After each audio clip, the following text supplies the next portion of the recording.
A graça e a paz do Senhor Jesus, queridos. Sou o pastor Guilherme Ávila, passando aqui para compartilhar com os irmãos sobre o nosso curso de teologia, Teologia sistemática, ao qual nós já estamos bem avançados. Eu quero retomar aqui o capítulo 4, na página 36, onde nós estamos falando sobre a doutrina do homem. Nós vamos ver hoje sobre o homem, a imagem e semelhança de Deus. Amém? Na apostila, na página 34, no tópico 3, diz assim: havendo criado todas as coisas de acordo com a sua vontade, pelo poder da sua palavra, no sexto dia da semana da recriação, Deus formou o homem, a imagem e semelhança o criou. Gênesis capítulo 1, versículo 26 e 27. Então nós vamos ver aqui no tópico 3 de 1, sobre a imagem e semelhança ao qual Deus fez o homem. O homem e uma definição. A Bíblia diz: então formou o Senhor Deus o homem do pó da terra, e lhe soprou-lhes nas suas narinas o fôlego de vida.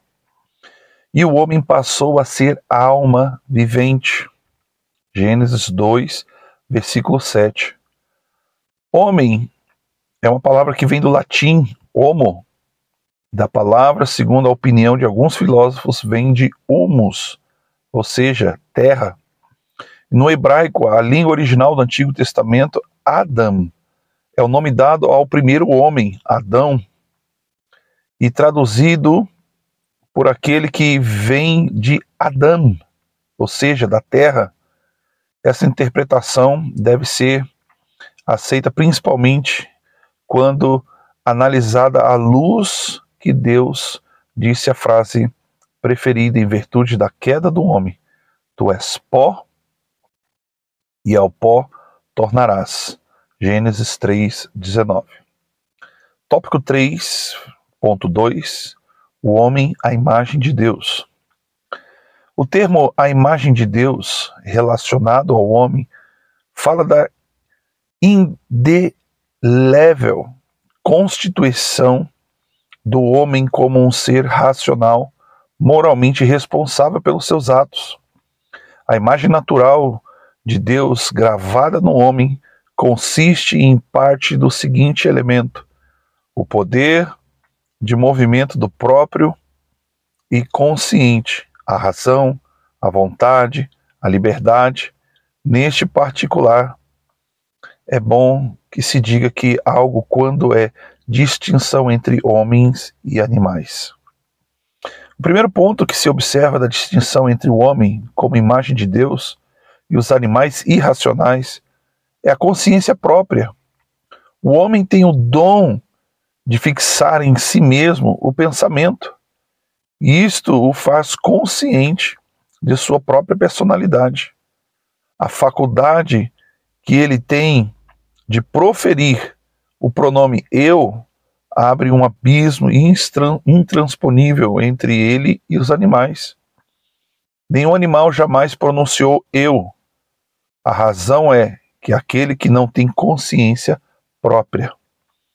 Então, como imagem de Deus que o homem é, ainda se distingue dos irracionais, pelo poder de pensar em coisas abstratas, pela lei moral que se evidencia o seu comportamento em busca da perfeição maior, pela capacidade de fixar um alvo maior e ser alcançado no tempo e na eternidade, também pela sua natureza religiosa e em seu potencial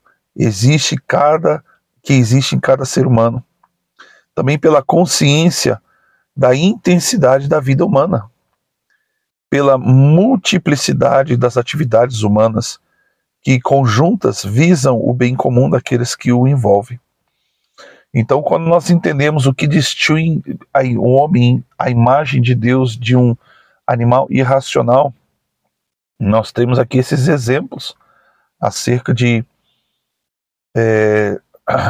você vai ver de pensar em coisas abstratas, o comportamento de buscar uma perfeição, né, um alvo maior a ser alcançado, o tempo de eternidade, né, e aqui nós podemos entender que de fato Deus não cria o homem dotado de instinto somente, mas de alma.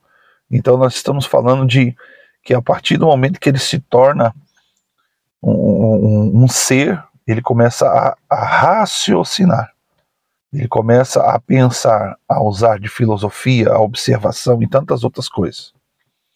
Tópico 3.2, o homem semelhante a Deus.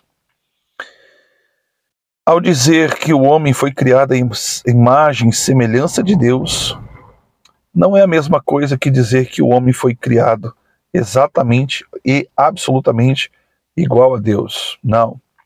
Primeiro porque o homem foi feito do corpo visível e palpável, enquanto que Deus é espírito, João capítulo 4, versículo 24.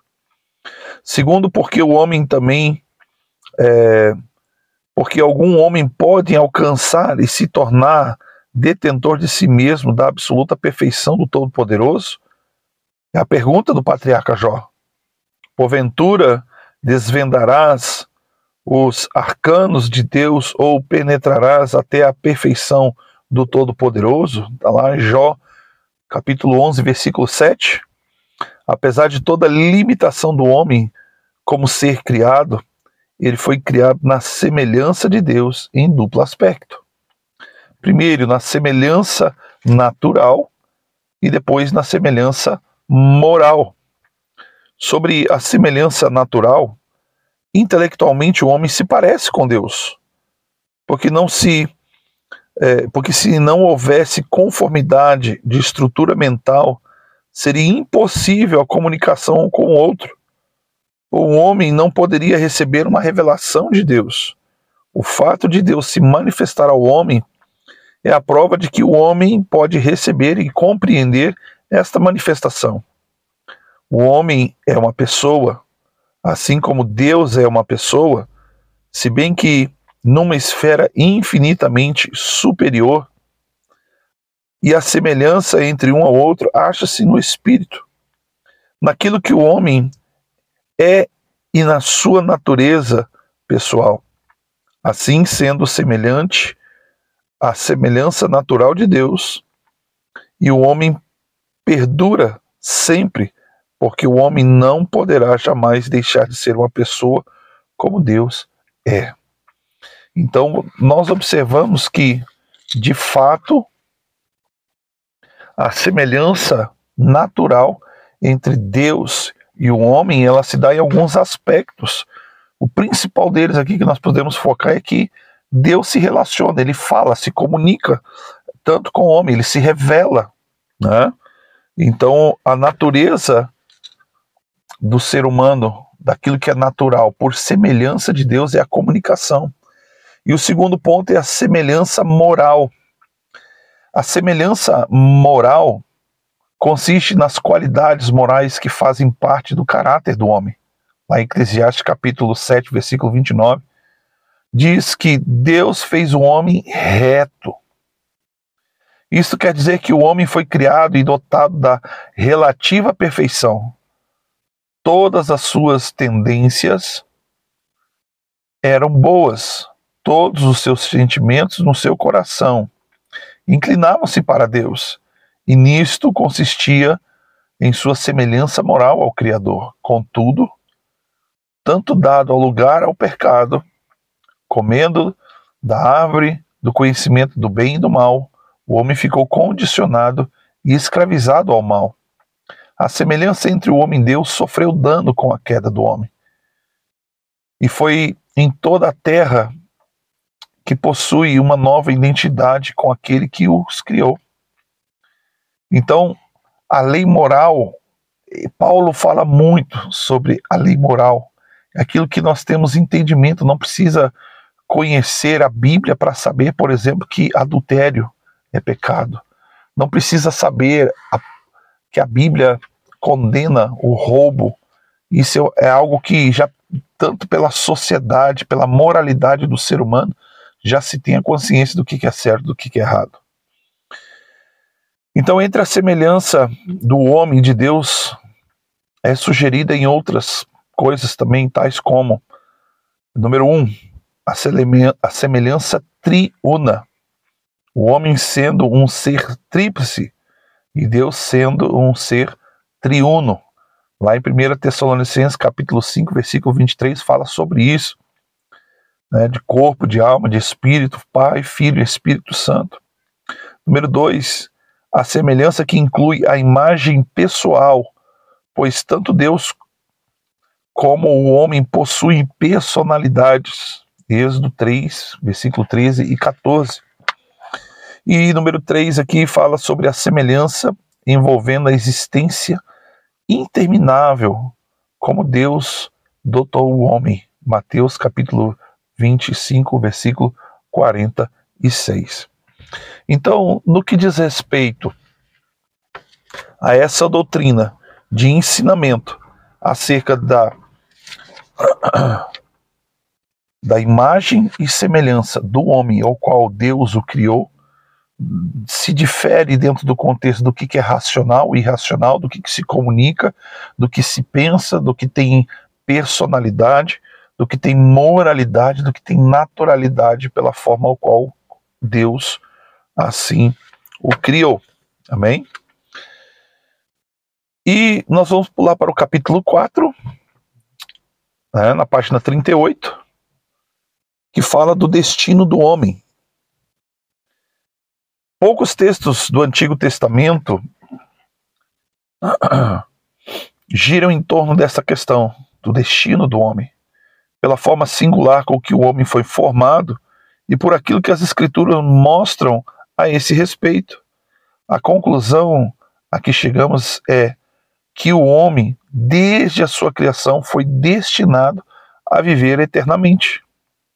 A conclusão também, porém, até que o homem tenha acesso à vida eterna, ele foi também destinado a viver aqui nessa terra, para amar ao próximo, para dominar a criação e para o louvor de Deus.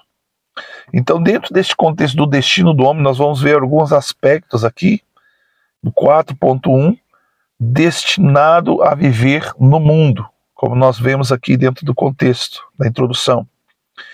Lá em Gênesis 2, versículo 7, diz assim: formou o Senhor Deus o homem do pó da terra, e lhe soprou nas narinas fôlego de vida, e o homem passou a ser alma vivente. Ou seja, isto é, Deus fez o homem não somente como um corpo, com alma, com uma vida. Deus fez a vida mesmo. O homem está destinado a viver e não desaparecer com a morte física. Por mais catastrófica que a morte física pareça ao homem, a Bíblia mostra que Deus criou o homem para ser sempre vivo ou sempre eterno. 4.2 Destinado a amar o próximo. Deus fez os animais e em seguida formou o homem. Contudo, Deus viu que o homem, dada a sua origem divina, não possuía nenhuma afinidade com os animais. É interessante que Deus não forçou Adão a exercitar o amor pelos animais. Diante disso, Deus viu que não era bom que o homem estivesse só, pelo que ele fez uma adjuntora idônea, alguém com quem ele pudesse partilhar todos os momentos da vida. Lá em Gênesis 2:18, assim está escrito.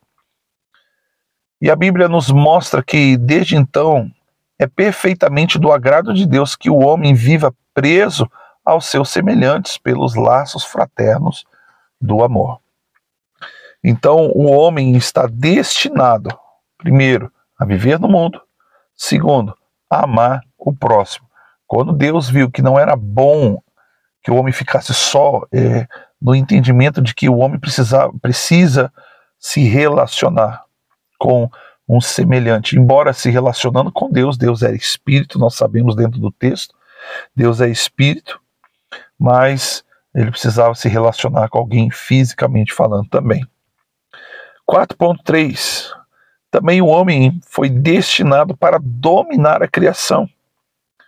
Ao formar o homem, Deus fez príncipe do seu plano governativo do universo.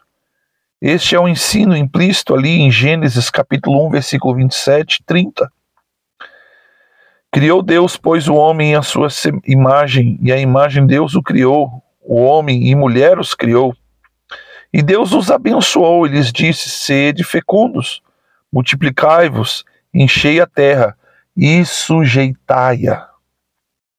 Dominai-a sobre os peixes do mar, sobre as aves dos céus, sobre todo o animal que rasteja pela terra. E disse Deus ainda: eis que vos tenho dado toda a erva de que dão sementes e que se acham na superfície da terra, todas as árvores que há fruto e que dê semente, isso vos será para mantimento. E todos os animais da terra, e todas as aves dos céus, e todos os répteis da terra, e tudo que tem fôlego de vida, toda a erva verde lhe será para mantimento. E assim ele fez. Então ali o homem foi destinado a exercer domínio sobre a terra, os mares e o espaço. Isto é, tudo o que ele tem feito. A Amazônia, por mais selvagem que seja, não tem sido obstáculo capaz de fazer com que o homem... Deixa eu virar aqui a página aqui.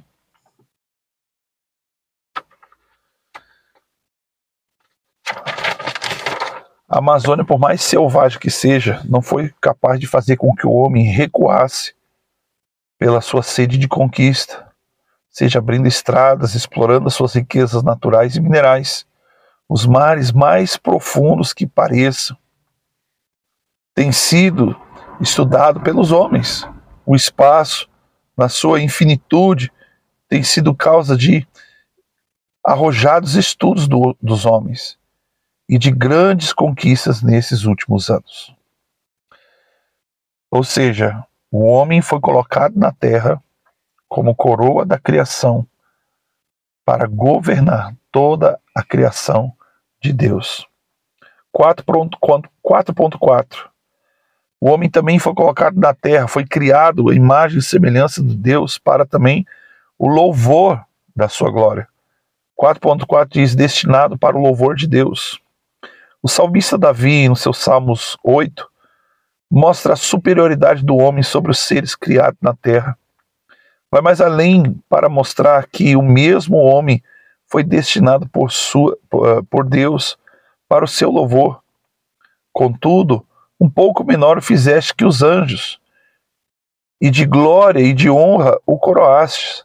Fizeste com que ele tenha domínio sobre as obras de toda a sua mão, e tudo que pusesses debaixo dos seus pés, todas as ovelhas, bois, assim como animais do campo, e as aves dos céus, e os peixes dos mares, tudo o que lhe passa pelas veredas dos mares, ó Senhor. Senhor nosso, quão admiráveis é o teu nome sobre toda a terra. Salmo capítulo 8, versículo 5.